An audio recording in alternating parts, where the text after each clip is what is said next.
أعوذ بالله السميع العليم من الشيطان اللعين الرجيم بسم الله الرحمن الرحيم الحمد لله رب العالمين والصلاة والسلام على سيد الأنبياء والمرسلين سيدنا ونبينا وشفيع المذنبين أبي القاسم محمد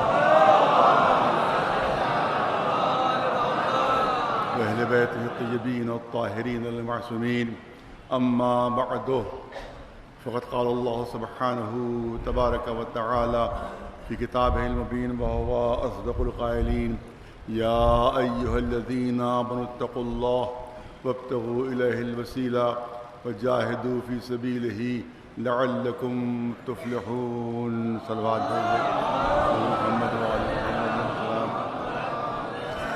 دعائے صحت کی التماس شمانہ حیدر وہ شدید علیل ہیں، دعا کیجیے بطفیل محمد وعلی محمد ان کو صحت عطا ہو۔ 8 محرم کو 8 بجے شاہی شفا خانہ میں مجلس اعظم منعقد ہوگی، جس میں میرا ہی بیان ہوگا۔ شرکت کی التماس ہے 8 محرم شاہی خیرات خانے میں 8 بجے صبح۔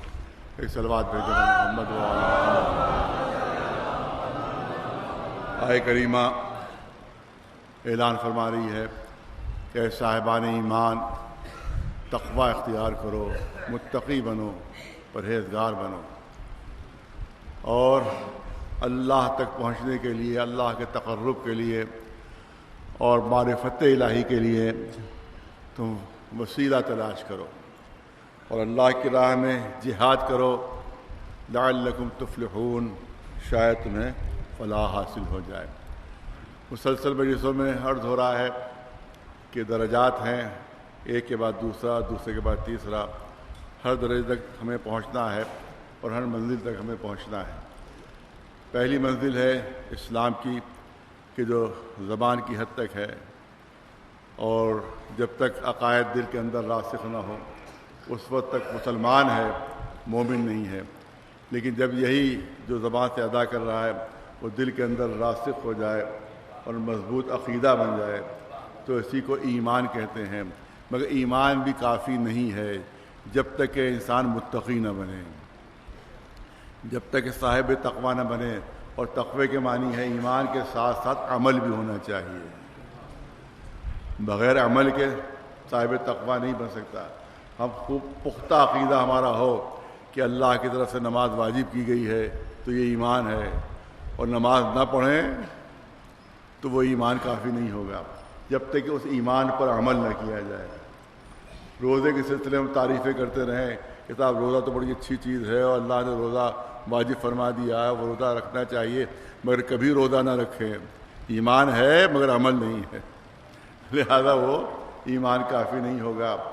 اسی طرح سے اب ہر چیز پر ہم عقیدہ رکھتے چلے جائیں، لیکن ہے کہ اس عقیدے پر عمل نہ ہو تو یاد رکھیے کہ عقیدہ ہو لیکن عمل نہ ہو، عقیدہ ہو مگر عمل نہ ہو تو اور منافقت کس کو کہتے ہیں؟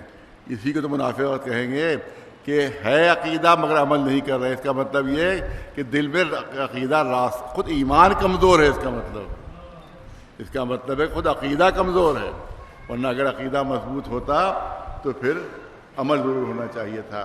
اسی لیے علماء نے بیان فرمایا ہے، اور ان کے کلام کا خلاصہ آپ کے سامنے پیش کر رہا ہوں، کہ عام طور سے جو تفریق کی گئی ہے، بچوں کو پڑھایا جاتا ہے کہ یہ اصول دین ہے، یہ فروع دین ہے، اور ہمارے ذاکرین کبھی کبھی کہہ دیتے ہیں کہ اصول جو ہیں وہ ہم ہیں اور فروع جو ہے وہ روا روی میں کیجیے چاہے نہ کیجیے۔ عقیدہ صحیح ہونا چاہیے، عقیدہ صحیح ہونا چاہیے، لیکن اب نماز آپ پڑھ رہے ہیں نہیں پڑھ رہے کوئی حرج نہیں، عقیدہ صحیح ہو۔ اگر نماز نہیں پڑھ رہے ہو تو عقیدہ صحیح کہاں ہے تمہارا؟ اگر روزہ نہیں رکھ رہے تو عقیدہ ہی صحیح کہاں ہے تمہارا؟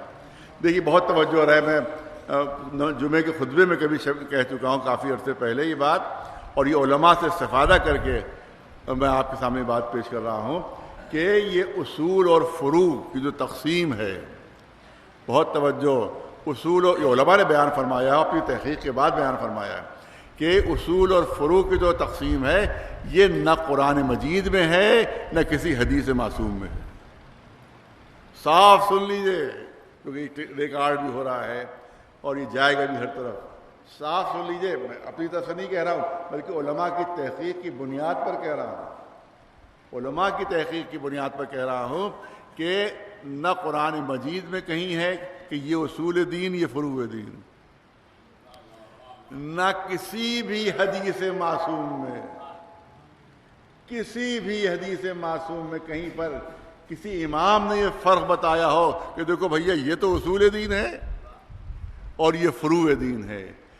اب علماء سے پوچھا گیا کہ بھئی یہ پھر تقسیم کیسے ہوئی اصول اور فروع کی؟ تو اب سن لیجئے جملے، علماء کے جملے سن لیجئے کہ ہم نے بچوں کو سمجھانے کے لیے، بچوں کو سمجھانے کے لیے تقسیم کی گئی ہے، نافہموں کو سمجھانے کے لیے، کم علم کے حامل ہیں، کم علم ان کے پاس ہے، ان کو بتانے کے لیے تقسیم کی گئی ہے۔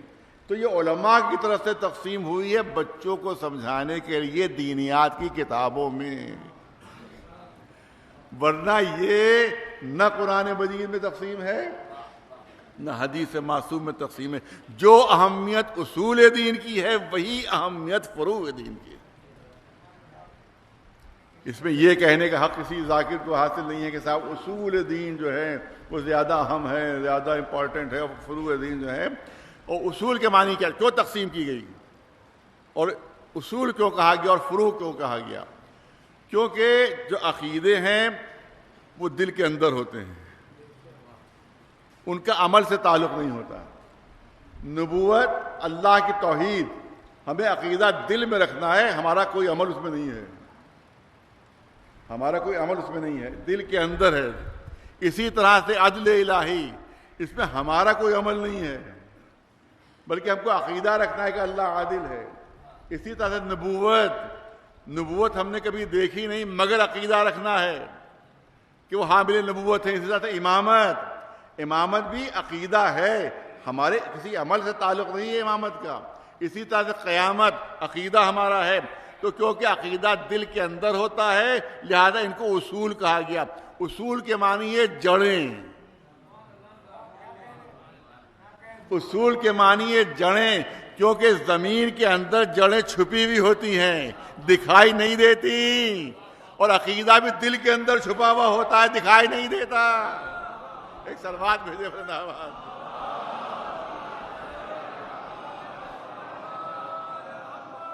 اسی لیے ان کو اصول دین کہا گیا۔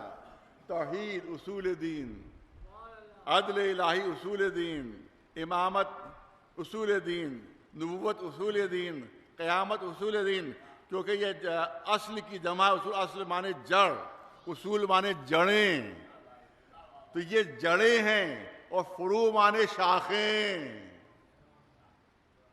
فروع مانے شاخیں، کیونکہ جڑ نہیں دکھائی دیتی ہے، شاخیں دکھائی دیتی ہیں، شاخیں نظر آتی ہیں، کیونکہ شاخیں نظر آتی ہیں، لہذا ان کو جو اعمال ہیں جیسے نماز، روزہ، حج، خم، زکوٰۃ، ان سب کو فروع دین اس لیے کہا گیا ہے کہ انسان عمل کرتے ہوئے دکھائی دیتا ہے، نماز پڑھتے دکھائی دیتا ہے، اب روزہ رکھتے دکھائی دیتا ہے، حج جاتے دکھائی دیتا ہے، جہاد کرتے دکھائی دیتا ہے، لہذا ان کو فروع دین کہا گیا ہے، ان کو فروع دین کہا گیا ہے۔ اہمیت کا فرق نہیں ہے کہ وہ زیادہ اہم ہے کم اہم ہے، اگر جڑیں ہوں اور شاخیں نہ ہوں تو جڑیں بیکار ہیں۔ وہ جڑیں کس کام کی کہ درخت نہ نکلے، وہ جڑیں کس کام کی جس میں شاخیں نہ ہوں، وہ درخت کو جڑیں کس کام کی کہ پھل نہ ہو، پھول نہ ہو۔ اس کا مطلب ہے کہ جڑیں کمزور ہیں تبھی شاخیں نہیں ہیں۔ ارے توجہ ہے، جڑیں کمزور ہیں تبھی پھل نہیں ہیں، جڑیں کمزور ہیں تبھی پتے نہیں ہیں، جڑیں کمزور ہیں تبھی اس کے اوپر آپ کو پھول نظر نہیں آ رہے ہیں۔ تو اس کا مطلب ہے کہ شاخیں عمل اور اصول جو ہے اصول دین، ان کا تعلق عقیدے سے ہوتا ہے، لہذا ان کا نام اصول دین رکھا گیا ہے، ان کا نام فروع دین رکھا گیا ہے۔ اور آپ یاد رکھیں کہ اگر شاخیں سوکھ رہی ہوں، ارے بہت توجہ ہے، یہ علماء کی دی ہوئی مثال جو آپ کے سامنے پیش کر رہا ہوں کہ اگر شاخیں سوکھ رہی ہوں کسی درخت کی، بہت توجہ رہے، اگر کسی درخت کی شاخیں سوکھ رہی ہوں، اس پہ پھل اور پھول نہ نکل رہے ہوں، پتے نہ نکل رہے ہوں، تو شاخوں کو پانی میں نہیں ڈبویا جاتا،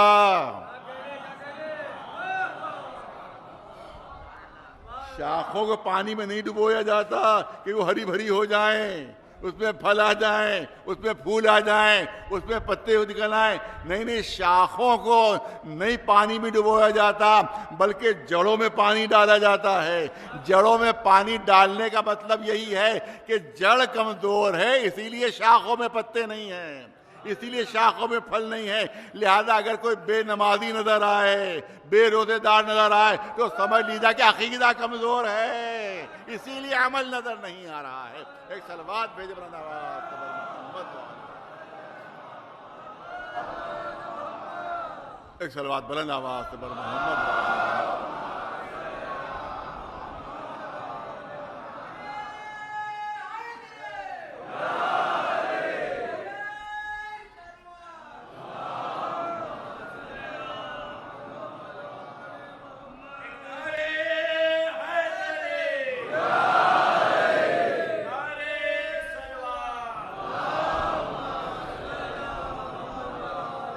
سنیے جو عرض کرنا چاہتا ہوں، جو ذاکرین یہ نظریہ پیش کرتے ہیں کہ بھئی سب اہم جو ہے وہ عقائد ہے اور اعمال کی اتنی اہمیت نہیں ہے، وہ ایک دلیل پیش کرتے ہیں. میں چاہتا ہوں دلیل آپ کے سامنے ہو. عام طور سے میں نے کئی مجلسیں سنی ان حضرات کی جو اس طرح کے عقیدہ رکھتے ہیں. ان کا صاحب کہ عقیدے کی قضا نہیں ہوتی، عقیدے کی قضا نہیں ہوتی. اگر کوئی باپ جو ہے غلط عقیدہ لے کر مر گیا تو اب بیٹا اس عقیدے کی قضا نہیں کر سکتا، یہ بات کہی جاتی ہے. لیکن عمل کی قضا ہوتی ہے کہ وہ بیٹا نمازیں پڑھ لیتا ہے باپ کے مطلب. روزے اگر باپ نے نہیں رکھے ہیں تو بڑے بیٹے پر واجب ہے کہ وہ روزے رکھے، بڑے بیٹے پر واجب ہے کہ وہ نمازیں ادا کرے جو باپ نے نہیں پڑھی ہیں. آپ یاد رکھیں کہ اس وقت اگر باپ پر حج واجب ہے، سنیے اور سنیے، اگر باپ پر حج واجب ہے اور بغیر حج ادا کیے ہوئے وہ دنیا سے رخصت ہو گیا تو اس وقت تک وراثت نہیں بڑھ سکتی ہے جب تک حج کی رقم الگ نہ نکال لی جائے. یہ نہیں کہ جلدی جلدی اولادوں کھا پی لیا سب باپ چھوڑ گئے. نہیں، حج اگر اس پر واجب تھا نہیں کیا اس نے تو حج کی رقم نکال کے یا تو خود اولاد کرے وہ حج یا کسی اور کے سپرد کرے کہ نیابت میں جا کر حج کرے وہ جا کر. ورنہ اس وقت تک وراثت نہیں بڑھ سکتی، جائیداد نہیں بڑھ سکتی. اگر خمس ادا کیے بغیر باپ مر گیا ہے تو جتنا خمس اس پر باقی ہے جب تک وہ ادا نہ ہو جائے جائیداد کا تقسیم کرنا حرام ہے، ناجائز ہے، تقسیم نہیں ہو سکتی. تو اسی لیے کہا جاتا ہے کہ بھئی بیٹا ادا کر لیتا ہے یا اور کوئی نیابت ہو جاتی ہے. لہذا اعمال میں جو ہے وہ قضا ہو سکتی ہے مگر عقیدے کی قضا نہیں ہو سکتی. جو مر گیا عقیدے کے ساتھ وہ اپنے عقیدے کے ساتھ جہنم چلا جائے گا یا جنت چلا جائے گا، اس کی قضا نہیں ہو سکتی. یہ جملہ اور یہ بات بہت زور و شور سے کہی جاتی ہے اور یہ بڑے بڑے مولائی یہ جملہ کہتے ہیں. میں توجہ چاہوں گا، بہت توجہ، جملوں کو یاد رکھیے گا. بڑے بڑے مولائی یہ جملہ کہتے ہیں. یہ جملہ کہنے والا اختیارات اہل بیت سے ناواقف ہے. نہیں توجہ رہے، یہ اختیارات سے اہل بیت سے ناواقف ہے جو جملہ کہتا ہے کہ جو عقیدہ لے کر مر گیا اب اس کی کوئی دوا نہیں ہو سکتی، اس کا کوئی مداوع نہیں ہو سکتا. نہیں، اہل بیت کے اختیارات میں ہے کہ مرنے کے بعد بھی عقیدہ صحیح کروا سکتے ہیں. ایک صلوات بھیجے بلند آواز سے.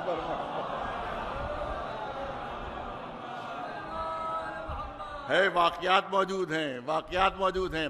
امام موسیٰ کاظم علیہ السلام کا واقعہ ہے. آپ کا واقعہ ہے کہ ایک شخص آتا ہے اور کہتا ہے کہ میرا باپ آپ کا دشمن تھا، اہل بیت کا دشمن تھا اور میں محب اہل بیت، آپ کا چاہنے والا. لہذا اس نے، کیونکہ میں چاہنے والا تھا، اس نے اپنی دولت کو کہیں چھپا دیا، اپنے خزانے کو کہیں چھپا دیا اور مجھے نہیں بتایا اور مر گیا. اب میں فاقے کر رہا ہوں، باپ دولت مند تھا، میں فاقے کر رہا ہوں، میں کیا کروں؟ کہا کہ میرے پاس کا علاج موجود ہے، علاج موجود ہے کہ فلاں مقام پر جاؤ اور فلاں جا کے وہاں پکارو یا مرجان یا مرجان یا مرجان، اور کوئی جو شخص آئے گا اس سے کہو کہ اب میرے باپ کو لا دے۔ کہا کہ بھائی وہ تو پتہ نہیں کئی ہزار میل دور دفن ہوا ہے اور آپ یہاں بھیج رہے ہیں، کیا تم پھر اگر میری بات پر بھروسہ نہیں ہے تو پھر مشورہ لینے آ کیوں گئے تھے یہاں کے اوپر؟ تو جاؤ، جا کر میری بات پر عمل کرو، میری بات پر عمل کرو۔ وہ گیا، وہ جو لوکل وہاں کا قبرستان تھا وہیں پہنچ گیا وہ، اور جا کر اس نے یا مرجان یا مرجان آواز دی، دیکھا ایک نورانی شخصیت چلی آ رہی ہے۔ کہا مولا کا حکم یہ ہے دیا کہ میرے باپ کو لے کر آ جاؤ۔ جب باپ آیا تو دیکھا بہت ہی بھیانک صورت تھی اس کی، انتہائی رنگ اس کا کالا تھا، بہت ہی زیادہ خراب صورت۔ تو اس نے کہا بیٹے نے یہ میرا باپ نہیں ہے، میرا باپ تو بہت خوبصورت تھا، میرا باپ تو بہت گورا تھا، یہ میرا باپ نہیں ہے۔ کہ نہیں، تمہارا ہی باپ ہے، دشمنی اہل بیت میں اس کا یہ عالم ہوا ہے، دشمنی اہل بیت میں اس کا یہ عالم ہوا ہے۔ اب اس نے کہا کہ بھائی آپ دشمنی اہل بیت میں مرے، دیکھیے اپنا آپ کا حال کیا کہا، مجھے مرنے کے بعد اندازہ ہوا کہ اہل بیت حق پر ہیں، ان کا مذہب حق پر ہے، یہ مرنے کے بعد مجھے اندازہ ہوا، اور اب میں شرمندہ ہوں مرنے کے بعد، اور تمہارا جو خزانہ میں نے تم سے چھپایا تھا وہ فلاں مقام کے اوپر ہے، جا کر آدھا تم لے لینا، آدھا امام کی خدمت میں پیش کر دینا، آدھا تم لے لینا، آدھا امام کی خدمت میں پیش کر دینا۔ اس کے بعد وہ چلا جاتا ہے، اسی طرح سے وہ جو ہے وہ واپس آ جاتا ہے امام کی خدمت پہ، اور کہا کہ جیسے آپ نے فرمایا تھا ویسے میں نے عمل کیا۔ اور وہ بہت ہی بھیانک صورت کا جو تھا وہ شخص آتا ہے، اس نے بتایا کہ آپ کی دشمنی کی وجہ سے اس کے چہرے کا یہ عالم ہو گیا ہے، اور اس نے وہ جگہ بتا دی کہ جہاں اس نے مال چھپایا تھا کہ آدھا تم لے لو اور آدھا جو ہے وہ امام کی خدمت میں پیش کر دو۔ امام نے اس کے دیے ہوئے ہدیے کو قبول فرمایا۔ اس کے بعد شب کو خواب میں دیکھا تو دیکھا وہی باپ آ رہا ہے، لیکن وہی پہلے والی صورت ہے اس کی، وہی حسن ہے، وہی خوبصورتی ہے۔ کہا آپ جو دیکھا تھا اس سے پہلے تو آپ کی سیاہ رنگ کی صورت تھی، کہا محبت اہل بیت جو مرنے کے بعد دل میں پیدا ہوئی، اس کی وجہ سے میرے سارے گناہ معاف ہو چکے ہیں۔ ایک صلوات بھیجے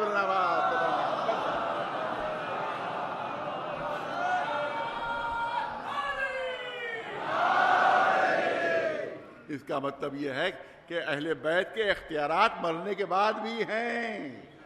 اگر آدمی مر جائے اس کے بعد بھی وہ عقیدہ درست کروا دیتے ہیں۔ ایک صلوات بھیجے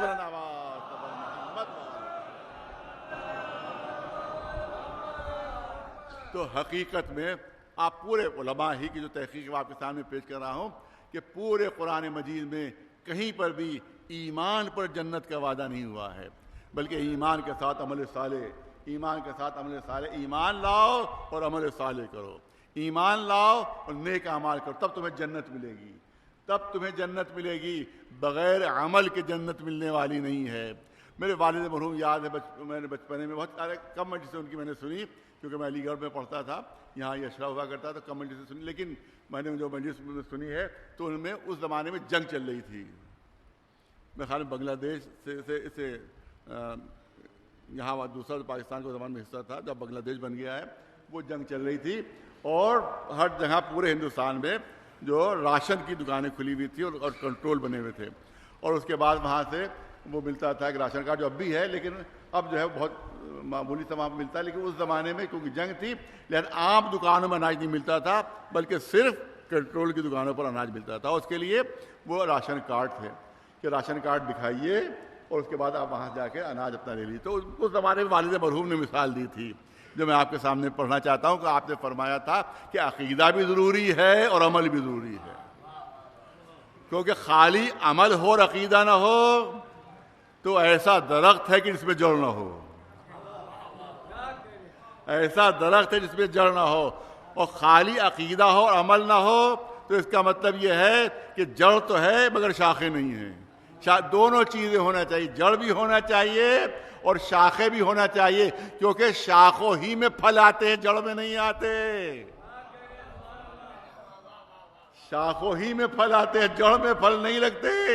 اس کا مطلب ہے کہ جو ہمیں جزا ملے گی جو ثمر ملے گا وہ عمل کی بنیاد پر ملے گا. اس کے لیے انہوں نے مثال دی تھی کہ عمل بھی ضروری اور عقیدہ بھی ضروری. اعلان ہو گیا حکومت کی طرف سے کہ بغیر راشن کارڈ کے آپ کو اناج نہیں ملے گا. معلوم لمبی لمبی لائنیں تھیں اس زمانے میں, کیونکہ اور عام دکانوں میں مل نہیں رہا تھا. تو وہ مثال دیتے تھے کہ بہت لمبی لائن میں لے گئے ایک صاحب اپنا راشن کارڈ لیے پہنچے وہاں پر, اور اس کے بعد 3 گھنٹے بعد ان کی نوبت آئی. جا کے دکاندار کو راشن کارڈ دیا. راشن کارڈ میں نام لکھے ہوتے ہیں کہ اتنی اولادیں ہیں, اتنے گھر والے ہیں, اسی کے حساب سے اس نے سارا اناج باندھ دیا. اب یہ راشن کارڈ انہوں نے اٹھایا اور وہ بوری لے کر چلے. جو راشن بیچنے والے نے اور کنٹرولر نے جو دی تھی اس کو بوری لے کر چلے وہاں سے. اس نے فوراً ہی ہاتھ پکڑا, کہاں چلے؟ کہا بھائی کیا بات ہے؟ حکومت کی طرف سے اعلان ہوا ہے کہ راشن کارڈ پر اناج ملے گا. میں نے راشن کارڈ تمہیں دکھا دیا, تم نے مجھے اناج دے دیا, اب میں لے کر چلا. نہیں پیسے تو لاؤ. ارے تو اس اناج کے پیسے تو لاؤ, بغیر پیسوں کے اناج نہیں ملے گا.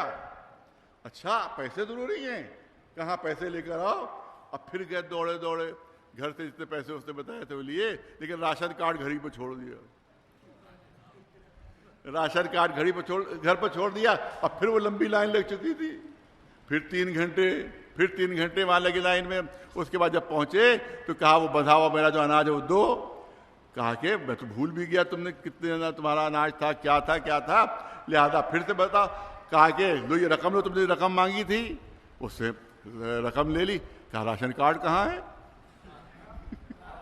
کہ عجیب آدمی ہو, جب میں راشن کارڈ لے کر آیا تھا تو پیسے مانگ رہے تھے, اور جب میں پیسے لے کر آیا تو راشن کارڈ مانگ رہے ہو, یہ کیا بات ہے؟ تو دکاندار کہے گا دونوں چیزیں ضروری ہیں.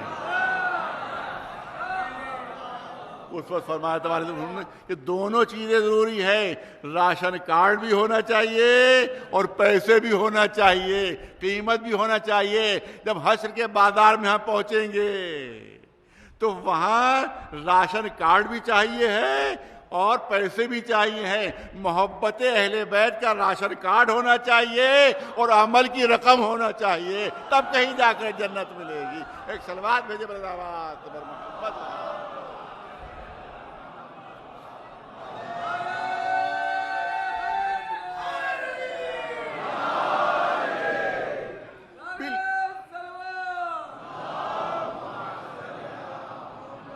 بالکل لاجیکل چیز ہے جو آپ کے سامنے پیش کر رہا ہوں. بچے اور جوان سمجھے, لاجیکل, منطقی, کوئی کاٹ نہیں سکتا دلیل کو. میں دلیل پیش کرنا چاہتا ہوں. کہا جاتا ہے کیونکہ ہم اہل بیت کے چاہنے والے ہیں, ہم محب اہل بیت ہیں, لہذا ہمیں کسی عمل کی ضرورت نہیں ہے. ہمیں نہ نماز پڑھنے کی ضرورت ہے, نہ روزے پر رکھنے کی ضرورت ہے, نہ حج پر جانے کی ضرورت ہے, کسی عمل کی ضرورت نہیں, کیونکہ ہم اہل بیت کے چاہنے والے ہیں. ہم اہل بیت سے محبت کرنے والے ہیں, لہذا ہمارے لیے نماز پڑھنا ضروری نہیں ہے, کیونکہ ہم اہل بیت کے چاہنے والے ہیں. میں آپ پوچھنا چاہتا ہوں کہ مجھے اتنا بتا دیجئے کہ جن کے پاس محبت اہل بیت نہیں ہے ان کا کوئی عمل قبول نہیں. ارے اعمال کی گٹھری میدان حشر میں اس وقت تک کھولی نہیں جائے گی جب تک محبت اہل بیت کی مہر نہ لگی ہو. ایک صلوات بلند آواز پر محمد والے.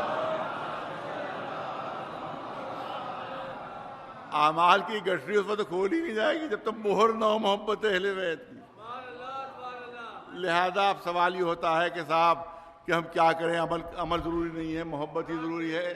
لہذا یہاں پر سوال یہ ہوتا ہے کہ جو محبت کرتے ہیں اہل بیت سے ان کو عمل ضروری نہیں, ان کو نمازیں پڑھنا ضروری نہیں, ان کو روزے رکھنا ضروری نہیں, اور جو اہل بیت سے محبت نہیں کرتے ان کی نمازیں قبول نہیں, ان کے روزے قبول نہیں, ان کا حج قبول نہیں. ہم کو ضرورت نہیں اور ان کے لیے بیکار. بغیر محبت اہل بیت کے وہ بیکار ہو جائیں گے, کوئی کام نہیں آئیں گے. تو اب سوال یہ ہوتا ہے کہ محبت کرنے والوں کو نماز کی ضرورت نہیں. ارے توجہ رہے, محبت کرنے والوں کو نماز کی ضرورت نہیں, اور جن کے دل میں محبت اہل بیت نہیں ہے ان کی نمازیں قبول نہیں. وہ نماز پڑھے چاہے نہ پڑھے جہنم میں جائیں گے. تو اب سوال یہ ہوتا ہے کہ چاہنے والوں کو ضرورت نہیں، جو نہیں چاہتے ہیں ان کے عمل بیکار ہے، تو پھر یہ نمازیں آئی کس کے لیے ہیں؟ پھر یہ روزے آئے کس کے لیے ہیں؟ پھر یہ حج آیا کس کے لیے ہے؟ کیا لالا دھمودر داس کے لیے آیا ہے سب؟ پوری توجہ پوچھنا چاہتا ہوں، آیا کس کے لیے ہے؟ آپ یاد رکھیں کہ تمام اعمال انہی کے لیے ہیں کہ جو اہل بیت سے محبت کرتے ہیں، کیونکہ بہت بغیر محبت اہل بیت کے کوئی عمل قبول ہی نہیں ہے۔ ایک صلوات بھیجے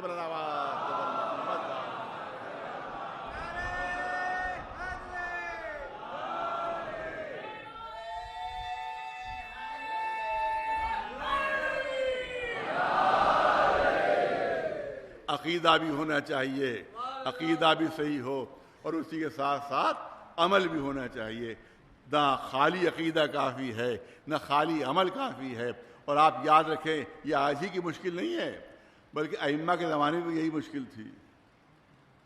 آج آپ دیکھیں اب تو ماشاءاللہ فرق ہو گیا ہے، مسجدیں جو ہیں وہ آباد نظر آ رہی ہیں، لیکن ایک زمانے مجھے یاد ہے کہ نماز جمعہ میں ہم لوگ جاتے تھے، والد مرحوم یاد بہت بچپنے میں دادا، تو معلوم ہوا کہ وہاں مشکل سے 2 صفیں ہوا کرتی تھیں، اور اس کے بعد معلوم ہوا کہ سب سے کم سن نمازی 60 سال کا ہوتا تھا۔ سب سے کم سن معلوم ہوا ریٹائرمنٹ کے بعد، اور اب ریٹائر ہو گئے، اب نماز پڑھنا ہے، اب ریٹائر ہو گئے، اب روزہ رکھنا ہے۔ تو ریٹائرمنٹ کے بعد نمازیں یاد آتی تھی، روزے یاد آتے تھے، اور تمام اعمال یاد آتے تھے۔ تو یہ مصیبت صرف آج کی نہیں بلکہ ائمہ کے زمانے میں بھی تھی، اور امام جعفر صادق علیہ السلام سے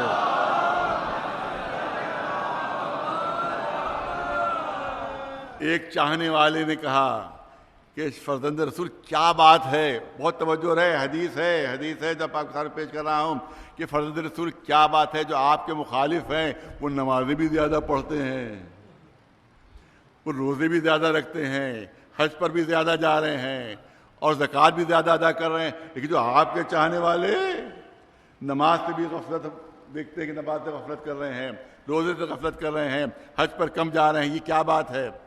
تو امام نے کہا، یہ نہیں کہا کہ انہیں روزوں کی ضرورت ہی نہیں ہے، میرے چاہنے والوں کو روزوں کی ضرورت ہی نہیں ہے، نمازوں کی ضرورت ہی نہیں ہے۔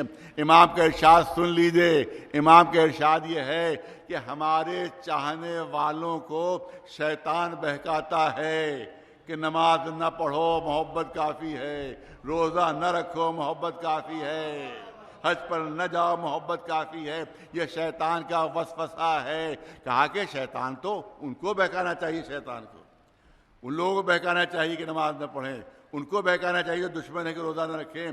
کہا وہاں بہکانے کی ضرورت ہی نہیں ہے۔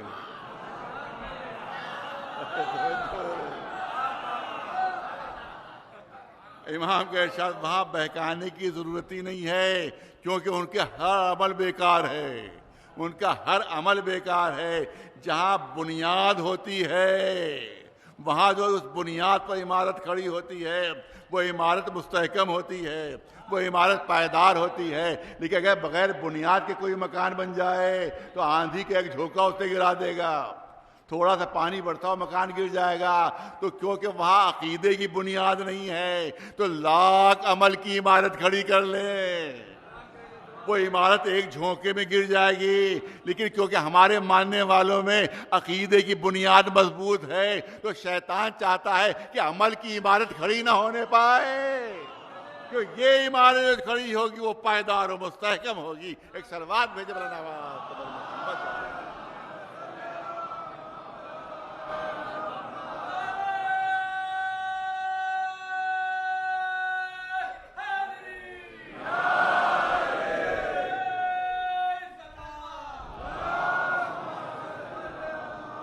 ایک حدیث اور ہے کہ اس کا غلط مطلب بیان کیا تھا۔ یہ باتیں ضروری ہیں، میں چاہتا ہوں کہ تھوڑی دیر آپ کا وقت لوں، کیونکہ بہت ہی اہم باتیں، بہت ضروری باتیں، اور جاہل ذاکرین جو بہکایا کرتے ہیں میں چاہتا ہوں اس کا سد باب ہو جائے۔ آپ دیکھیں کہا جاتا ہے کہ بھائی عمل کی ضرورت نہیں ہے بلکہ صرف عقیدہ جو ہے کافی ہے، محبت اہل بیت کافی ہے۔ ہمارا ایک حدیث اس کے لیے پیش کی جاتی ہے، وہ حدیث یہ ہے کہ علی کی محبت اس طرح سے گناہوں کو کھا جاتی ہے کہ جس طرح سے آگ لکڑی کو کھا جاتی ہے۔ مولا کی محبت، اہل بیت کی محبت اس طرح سے گناہوں کو کھا جاتی ہے کہ جس طرح سے لکڑی آگ کو کھاتی ہے، آگ جو ہے وہ لکڑی کو کھا جاتی ہے۔ اس کا مطلب یہ ہے کہ ہم گناہ کرتے جائیں، محبت اہل بیت دل میں موجود ہے، ہمارا کام گناہ کرنا ہے، محبت اہل بیت کے کام ان گناہوں کو جلاتے رہنا ہے۔ لہذا ہمیں کھلی چھوٹ ہے گناہوں کی، لائسنس ملا ہے گناہوں کا ہمیں کہ تم محب اہل بیت تو جو دل چاہے گناہ کرو، جو دل چاہے گناہ کرو۔ نہیں، بہت بڑی غلط فہمی ہے، غلط معنی بیان کیے جاتے ہیں۔ آپ دیکھیں مطلب کیا اس حدیث کا مطلب یہ ہے کہ اگر دل میں محبت اہل بیت ہے تو انسان کے دل میں گناہوں کی گنجائش پیدا نہیں ہوگی۔ مثال پیش کر دوں تاکہ بات بچوں تک پہنچ جائے۔ ایک گلاس ہے جو شربت سے بھرا ہوا ہے، گلاس چھلک رہا ہے شربت سے اور لبالب بھرا ہوا ہے۔ کیونکہ لبالب شربت سے بھرا ہوا ہے لہذا اس میں اب کسی دوسری چیز کی گنجائش ہی نہیں ہے، کسی دوسری چیز کی گنجائش نہیں ہے، کیونکہ کنارے تک بھرا ہوا ہے، کنارے تک بھرا ہوا ہے۔ لیکن اگر یہ گلاس خالی ہو جائے گا تبھی گنجائش پیدا ہوگی اس میں۔ تو جتنا گلاس خالی ہوتا جائے گا دوسری شے کی گنجائش پیدا ہوتی چلی جائے گی۔ تو حدیث کے معنی یہ ہے کہ اگر تمہارا ساغر قلب محبت اہل بیت سے چھلک رہا ہے تو اس میں گناہوں کی گنجائش ہی پیدا نہیں ہوگی۔ اب جو جتنا گناہوں میں نظر ملوث نظر آئے تو سمجھ لیجئے محبت اہل بیت اتنی ہی دل میں کم ہے کہ گناہوں کی گنجائش پیدا ہو گئی ہے۔ ایک صلوات بھیجے مولانا محمد، ایک صلوات بلند آواز سے بلند۔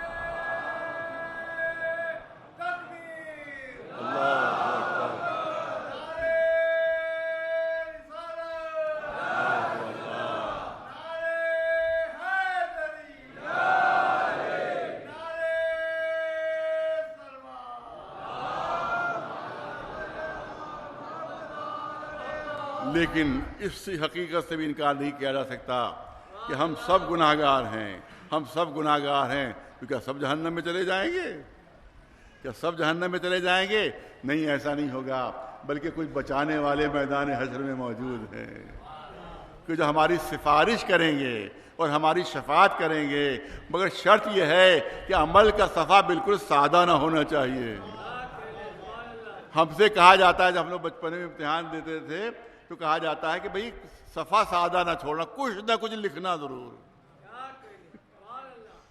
پوری توجہ رہے، کچھ نہ کچھ لکھنا۔ آج بھی بچوں کو سمجھایا جاتا ہے کہ بالکل صفحہ سادہ چھوڑ کے نہ آنا، ارے جو سمجھ میں آئے لکھ دینا، کچھ نہ کچھ لکھنا ضرور، کیونکہ جب لکھو گے تو پھر ممتحن ہو سکتا ہے ریاض کر دے تمہارے ساتھ اور کچھ نمبر دے دے، لیکن سادے صفحے پر کوئی بھی ممتحن نمبر نہیں دے گا۔ لہذا جب ہم میدان حشر پہ پہنچے تو گناہگار ہیں، نقائص ہیں، مگر کچھ عمل تو ہونا چاہیے کہ کم از کم اہل بیت کو یہ گنجائش تو مل جائے کہ بارگاہ الہی میں ہماری سفارش کر سکے۔ ایک صلوات بھیجے محمد،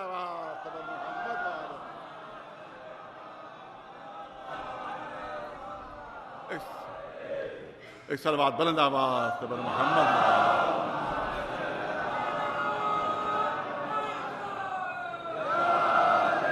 اور ہماری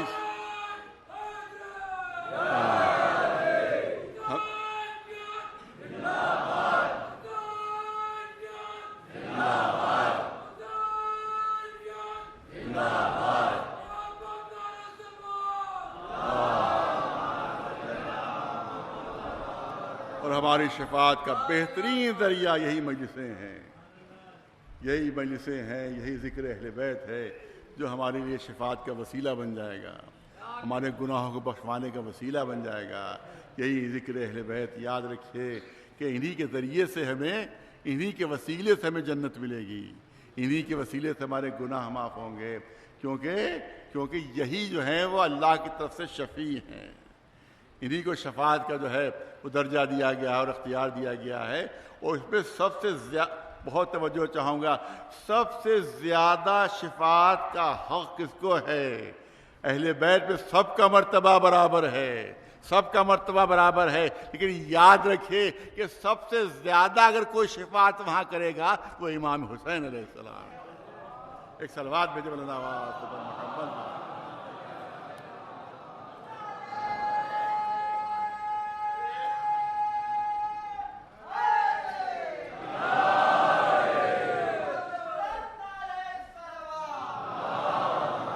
اور اس کی دلیل میرے پاس ہے، لفاظی نہیں ہے، خطابت نہیں ہے، دلیل میرے پاس ہے، مستحکم دلیل ہے، کیونکہ امام حسین علیہ السلام کے سلسلے میں رسول اللہ کا ارشاد ہے کہ حسین جو ہے وہ سفینہ نجات ہے اور ہدایت کا چراغ ہے۔ ان الحسین مصباح الہدی و سفینۃ النجات، میرا حسین ہدایت کا چراغ ہے اور نجات کا سفینہ ہے، نجات کا سفینہ ہے۔ ایک شخص چھٹے امام جعفر صادق علیہ السلام کے پاس پہنچتا ہے، بات کی دلیل میں پیش کر رہا ہوں، امام کا قول پیش کر رہا ہوں۔ ایک شخص پہنچا اور اس نے کہا کہ آپ سب سفینہ نجات ہیں، آپ سب سفینہ نجات ہیں، ہر امام سفینہ نجات ہے، مگر رسول اللہ نے صرف آپ کے جد حسین کو کیوں سند دی؟ ان الحسین سفینۃ النجات و مصباح الہدی، یہ صرف آپ کے جد حسین کو کیوں سند دی ہے؟ آپ سب سفینہ نجات ہے۔ امام نے ارشاد فرمایا ہاں یہ حقیقت ہے کہ ہم سفینہ نجات ہیں، مگر سفینۃ الحسین اوسع و اسرع، توجہ رہے، امام نے ارشاد فرمایا کہ سفینۃ الحسین اوسع و اسرع، لیکن حسین کا جو سفینہ ہے وہ سب سے وسیع ہے اور سب سے زیادہ تیز رفتار ہے۔ سب سے زیادہ گناہ امام حسین کے ساتھ جو رہنے والے ماننے والے ہیں ان کے بخشے جائیں گے، اور سب سے پہلے وہ پہنچے گا جنت کے دروازے پر جو عزادار امام حسین علیہ السلام ہے۔ ایک صلوات بھیجو محمد۔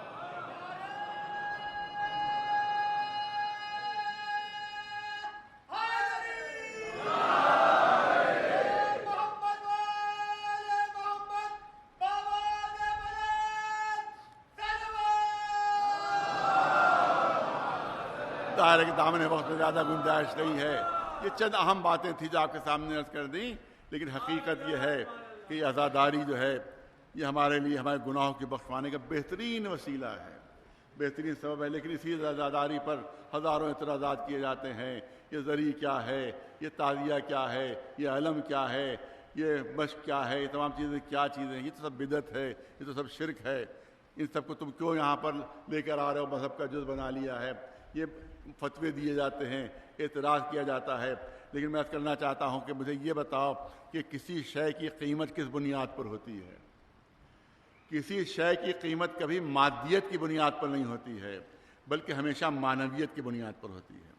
کسی وقت میں نے شاید نجف کی مجلس میں یہ چیزیں عرض کی تھی، بہت عرصہ پہلے کی بات ہے، میں چاہتا ہوں یہاں پر ہلکا سا اشارہ ہو جائے کہ کسی بھی شے کی قیمت مادیت کی بنیاد پر نہیں ہوتی ہے، بلکہ معنویت کی بنیاد پر ہوا کرتی ہے۔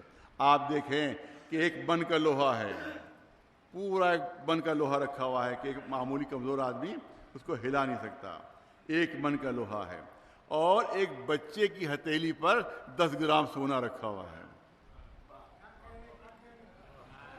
ایک چھوٹے سے بچے کی ہتھیلی پر 10 گرام سونا رکھا ہوا ہے، 10 گرام اطمینان سے لیے وہ گھوم رہا ہے۔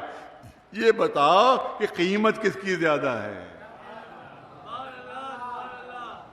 اگر مادیت بنیاد ہوتی تو لوہے کی قیمت زیادہ ہونا چاہیے تھی، کیونکہ وہ 1 من ہے، اور یہ 10 گرام سونے کی قیمت کم ہونا چاہیے تھی، لیکن کیونکہ مادیت جو ہے وہ بنیاد نہیں ہے بلکہ معنویت بنیاد ہے، تو بازار میں جب لے جاؤ گے تو لوہے کی قیمت کم لگے گی، سونے کی قیمت زیادہ لگے گی، کیونکہ معنویت بنیاد ہے۔ اسی طرح سے آپ دیکھیں کہ 500 کا نوٹ ہے، اور پرانے جو 100 کے نوٹ ہیں وہ بڑے ہوئے ہیں آج کے 500 کے نوٹ سے، ان کا سائز بڑا ہے۔ کسی بچے کو آپ پہنچے اور کہا کہ بھیا بڑا نوٹ لے لو، یہ 500 کا چھوٹا نوٹ دے دو مجھے، یہ چھوٹا نوٹ، اگر سمجھدار بچہ ہے تو یہ کہے گا کہ آپ کا نوٹ بڑا ضرور ہے، میرا نوٹ چھوٹا ضرور ہے، لیکن جب ہم بازار میں جائیں گے تو اس کی قیمت کم لگے گی، اس کی قیمت زیادہ لگے گی۔ اس کا مطلب یہ ہے کہ معنویت بنیاد ہوتی ہے، اور مادیت بنیاد نہیں ہوا کرتی. بہت توجہ رہے. ہم جا رہے تھے راستے میں, ایک پتھر راستے میں پڑا, بہت توجہ رہے مثال پر. راستے میں ایک بڑا سا پتھر پڑا ہوا تھا, میں نے اس کو دور اچھال دیا, دور ہٹا دیا, اور تھوڑا اور آگے بڑھا تو ایک پتھر اپنی جگہ سے ہٹ گیا تھا. میں نے اس پتھر کو دوبارہ اس جگہ پر نصب کر دیا. ایک صاحب میرے ساتھ ساتھ تھے, انہوں نے کہا بھی پتھر وہ بھی تھا, پتھر یہ بھی ہے, اس کو آپ نے دور کیوں پھینکا, اور یہ اپنی جگہ سے ہٹ گیا تھا, اس کو دوبارہ اس کی جگہ پر کیوں نصب کیا؟ تو میں کہوں گا پتھر وہ بھی, پتھر یہ بھی, مگر وہ راستے کا پتھر تھا. ارے توجہ رہے, وہ راستے کا پتھر تھا, لہذا اس کا ہٹانا ضروری تھا. اور یہ پتھر وہ ہے جو راستہ بتانے والا ہے, تو اپنی جگہ سے اگر ہٹ جائے تو اپنی جگہ پر لانا ضروری. اس کا مطلب یہ ہے کہ مادیت بنیاد نہیں ہوتی ہے بلکہ معنویت بنیاد ہوتی ہے. پتھر یہ بھی, پتھر وہ بھی. اب جائیے حج کے اوپر, وہاں حج کے اوپر جائیں گے آپ تو آپ کو ایک جگہ پر 3 پتھر ملیں گے. ارے توجہ چاہوں گا, 3 پتھر ملیں گے. حاجی اتنے جوش میں آ جاتے ہیں ان 3 پتھروں کو دیکھ کر کہ کنکریاں مارتے مارتے اتنے جوش میں آتے ہیں کہ جوتے چپلیں مارنے لگتے ہیں اس کے اوپر. اور جب حاجی وہاں سے واپس آتے ہیں تو ہزاروں جوتوں چپلوں کا ڈھیر وہاں پر ملتا ہے. وہ 3 پتھر, کوئی تھوک رہا ہے, کوئی پتھر مار رہا ہے, کوئی جوتے مار رہا ہے, کوئی چپلیں مار رہا ہے. جب تینوں کا یہ حشر کر چکے تو اب جو کعبے کے پاس آئے تو ایک چوتھا پتھر ملا, چوتھا پتھر ملا. ارے پتھر وہ بھی ہیں, پتھر یہ بھی. لیکن ادھر حاجی قریب آیا, چومنے کے لیے دوڑا. کوئی چوم رہا ہے, کوئی پیشانی مس کر رہا ہے, کوئی ہونٹ مس کر رہا ہے. ارے کیا بات ہے, پتھر تو وہ بھی تھے, پتھر یہ بھی ہے. تو وہ کہے گا پتھر وہ ہیں مگر شیطان کی طرف منسوب ہیں, پتھر یہ بھی ہے مگر رحمان کی طرف منسوب ہے. ایک سلوات بھیجو محمد والا.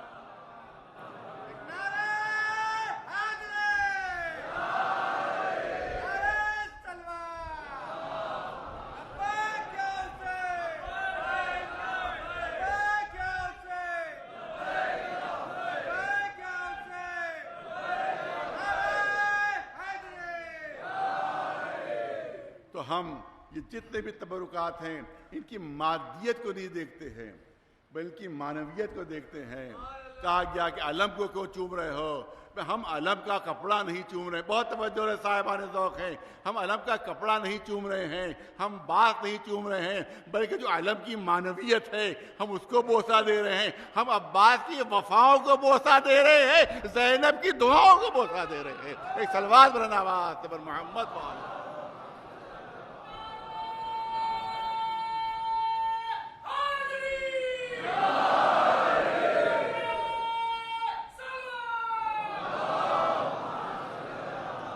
گناہگاروں کو بخشوانے کے لیے اگر کوئی سہارا ہے تو ہمارا آقا امام حسین ہے, جس نے زندگی کے پہلے دن بھی ایک گناہگار کو بخشوایا اور زندگی کے آخری دن بھی ایک گناہگار کو بخشا ہے.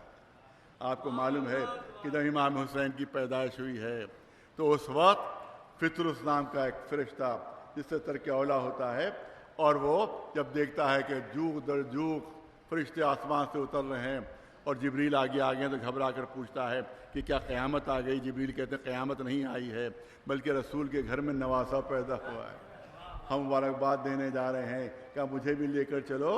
میں اسی نواسے کا واسطہ دے کر رسول سے کہوں گا میرے لیے دعا مانگیں کہ میرے گناہ معاف ہو جائے, میرا ترک اولا معاف ہو جائے. فطرس کو لے کر پہنچے جناب جبریل, کہا اے اللہ کے رسول مبارک ہو نواسا, اس کے طفیل میں آپ دعا مانگیے کہ میرے گناہ معاف ہو جائیں. رسول دعا مانگ سکتے تھے مگر دعا نہیں مانگی, دعا نہیں مانگی. کہا لے جاؤ اس کو اور اس کے پروں کو حسین کے گہوارے سے مس کرو, خود بخود اس کے گناہ معاف ہو جائیں گے, خود بخود اس کو شفا مل جائے گی. گیا گہوارے سے پروں کو مس کیا, اسی وقت قوت پرواز واپس آ گئی. جو گناہگار تھا وہ گناہوں سے آزاد ہو گیا. یہاں پر ایک مسئلہ جو جلد سے 1 منٹ کے اندر آپ کے سامنے پیش کرنا چاہتا ہوں. یہ کہاں کا گناہگار ہے؟ یہ عرش کا گناہگار ہے, یہ عرش پر رہنے والا ہے, یہ عرش پر رہنے والا ہے، تو جب عرش پر رہنے والا ہے تو عرش ہی پر اس کو کوئی وسیلہ ڈھونڈنا چاہیے تھا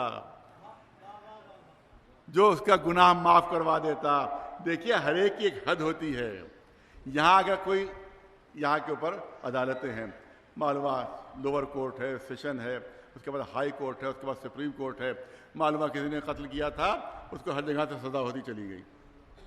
اب آخر میں کون معاف کرتا ہے؟ صدر جمہوریہ معاف کرتا ہے۔ اس کو اختیار حاصل ہے صدر جمہوریہ اس قاتل کو، اس کو گناہ گار کو معاف کر دے۔ لیکن یہاں کسی نے قتل کیا، سپریم کورٹ سے اس کو سزا ہو گئی، امریکہ کے صدر نے کہا کہ میں نے معاف کر دیا، تو یہاں کی گورنمنٹ کہے گی کہ آپ سپر پاور صحیح مگر اپنی حدوں کے اندر رہیے، آپ کو ہمارے مجرم کو معاف کرنے کا اختیار نہیں ہے، بلکہ ہماری حکومت ہے، ہماری سرحد ہے، لہذا ہمارا ہی جو سربراہ ہے اسی کو معاف کرنے کا اختیار ہے۔ تو اس کا مطلب ہے کہ جس کی جہاں تک حکومت ہوتی ہے، ارے توجہ، وہاں تک اس کو معاف کرنے کا اختیار ہوتا ہے۔ حسین زمین پر ہیں، فرشتہ آسمان کا رہنے والا، ارے کسی آسمان کی مخلوق کو وسیلہ بناؤ، لیکن حسین کو وسیلہ بنانا عرش کے رہنے والے کا، حسین کو وسیلہ بنا خود اس بات کی دلیل ہے کہ حسین اس حکمراں کا نام ہے کہ جس کی حکومت زمین کے اوپر بھی ہے اور جس کی حکومت آسمانوں کے اوپر بھی ہے۔ ایک صلوات محمد۔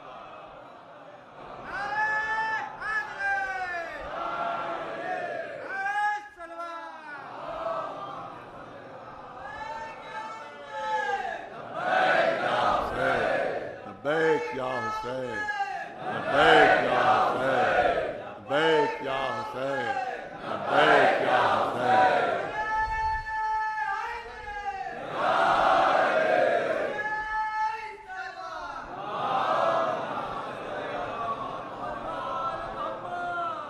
تو حسین اس شخصیت کا نام ہے کہ اپنی زندگی کے پہلے دن عرش کے گناہگار کو معاف کیا اور اپنی زندگی کے آخری دن فرش کے سب سے بڑے گناہگار کو معاف کیا۔ وہ کون ہے؟ وہ حر ہیں۔ آج اس مجلس میں ہمیشہ اسی مجاہد کا تذکرہ ہوتا ہے کہ جو یزیدی لشکر میں شامل تھا، یہی وہ ہے جو امام حسین کو گھیر کر کربلا تک لایا۔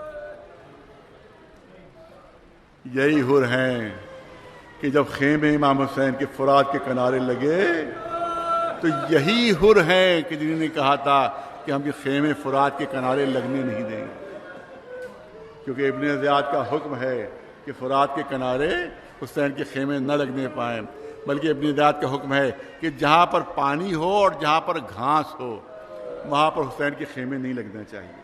پانی سارے بچوں کے لیے چاہیے، گھاس کو کہا کہ جانور تک بھوکے رہے، ہم چاہتے ہیں حسین کے جانور تک بھوکے رہے تاکہ وہاں گھاس نہ ہو، لہذا ایسی جگہ خیمے لگواؤ کہ جہاں سے ریت ہی ریت ہو، ریگ ہی ریگ ہو، نہ پانی ہو نہ گھاس کا کوئی شائبہ وہاں پر ہو۔ تو یہی حر ہیں جو خیمے ہٹوا رہے ہیں، یہی حر ہے جو خیمے ہٹوا رہے ہیں۔ تو اس کا مطلب یہ ہے کہ اگر دریا کے کنارے سے حر نے خیمے نہ ہٹوائے ہوتے تو سکینہ پیاسی نہ ہوتی،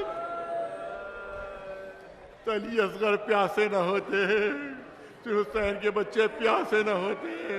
تو جتنی بھی پیاس کربلا والوں کی ہے اس کی بنیاد یہی حر ہیں۔ اگر گھیر کر نہ لاتے تو دشمن چاروں طرف سے آ کر نہ گھیرتا تو سب سے بڑے مجرم کا نام ہے حر، سب سے بڑے گناہگار کا نام ہے حر۔ لیکن شب عاشور یہی حر ٹہل رہے ہیں اور زبان پر بار بار یہ جملہ ہے، کیا کروں کتنی بڑی خطا ہو گئی مجھ سے، کتنا بڑا جرم ہو گیا مجھ سے، ایک طرف جنت ہے ایک طرف جہنم ہے، میں کیا کروں کہ مجھے جہنم میں جلنے کی تاب نہیں ہے۔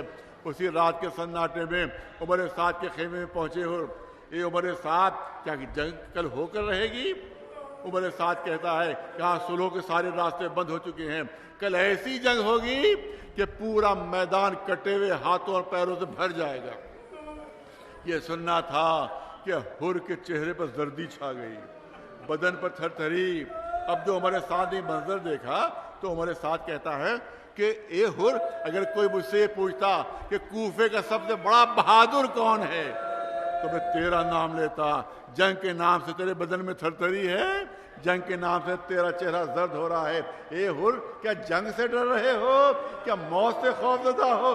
ہر فرماتے نہیں نہیں, میں نہ جنگ سے ڈرتا ہوں نہ موت سے, بلکہ جہنم میں جلنے سے ڈر رہا. صبح نمودار ہوتی ہے, گھوڑے پر بیٹھتے ہیں, اپنے بیٹے کو ساتھ لیتے ہیں. کچھ آگے بڑھے تھے کہ بھائی ملا. بھائی نے پوچھا ہر سے, اے بھائی کہاں جا رہے ہو, کہاں جا رہے ہو؟ کہ آقا سے معافی مانگنے جا رہا ہوں. آقا سے معافی مانگنے جا رہے. بھائی کہتا ہے ارے اتنا بڑا جرم, کیا تمہیں یقین ہے کہ حسین معاف کر دیں گے؟ اب جملہ سنیے ہر کا. فرماتے ہیں ہاں میرے بھائی مجھے یقین ہے کہ میرا آقا مجھے معاف کر دے گا, کیونکہ وہ بہت کریم آقا ہے,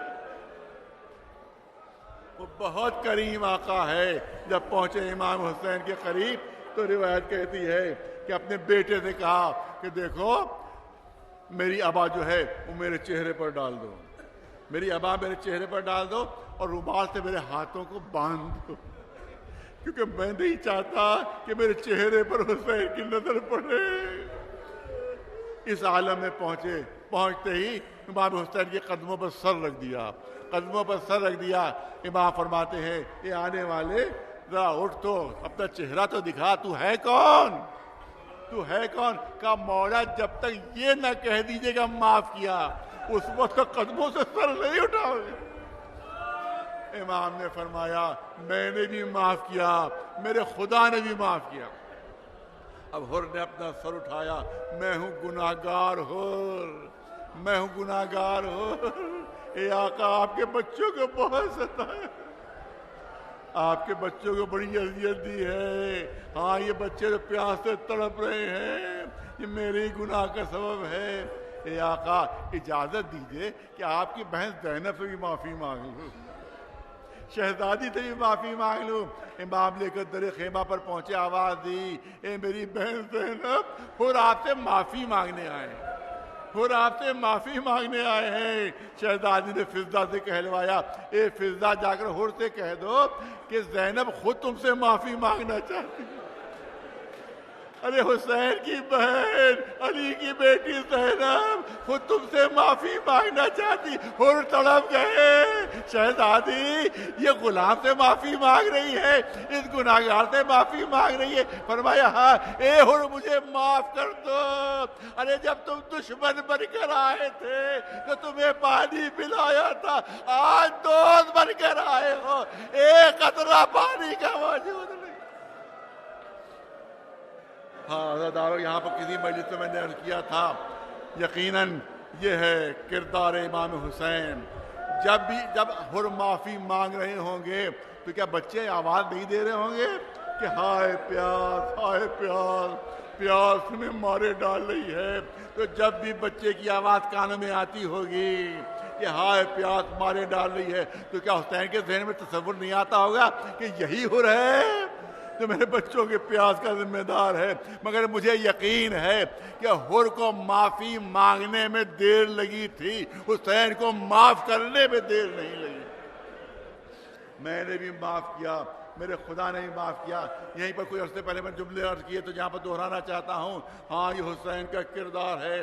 جناب یوسف نے بھی اپنے بھائیوں کو معاف کیا تھا, مگر اس وقت معاف کیا تھا جب تخت حکومت پر بیٹھے ہوئے تھے. اور میں ہاتھ جوڑ کر جد رسول اللہ سے یہ عرض کرنا چاہتا ہوں کہ آقا آپ نے بھی مکے کے قاتلوں کو معاف کیا تھا, مکے کے مجرموں کو معاف کیا تھا, مگر اس وقت معاف کیا تھا کہ جب آپ فاتح کی حیثیت سے مکے میں داخل ہو رہے تھے.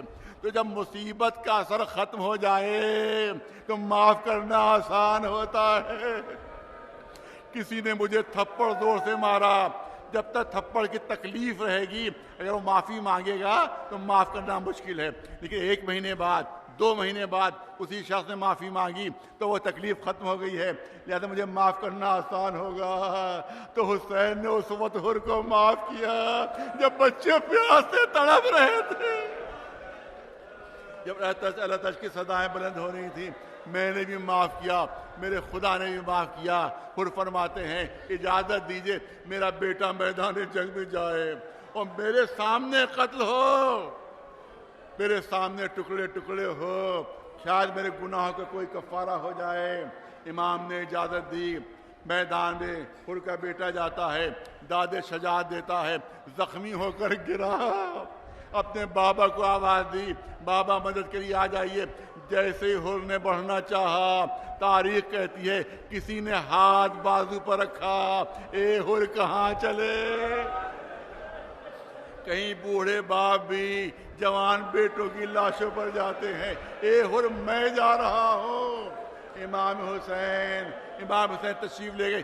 یہاں پر والد مرحوم فرمایا کرتے تھے کہ ابھی ابتدائے جنگ ہے، وقت حسین کے جسم میں اتنی طاقت تھی اور قوت تھی کہ جب پہنچے حر کی لاش لینے تو گھوڑے سے اترنے کی ضرورت محسوس نہیں کی تھی، بلکہ گھوڑے پر بیٹھے بیٹھے جھکے جوان کا لاشا اٹھایا اور گھوڑے کی پیٹھ پر رکھ دیا۔ ابھی ابتدائی جنگ ہے، حسین کے جسم میں اتنی طاقت ہے، لیکن فرماتے تھے جتنا وقت گزرتا گیا حسین کی طاقت کم ہوتی چلی گئی۔ ارے قاسم کا لاشا لے تو آئے تھے مگر اس طرح سے کہ سینے سے سینہ ملا ہوا تھا، پیر زمین پر خط دے رہے تھے، اور جب علی اکبر کی لاش پر پہنچے تو کون تھا جو بازو پر ہاتھ رکھ کر کہتا؟ کہیں بوڑھے باپ بھی جوان بیٹوں کی لاشیں اٹھاتے ہیں۔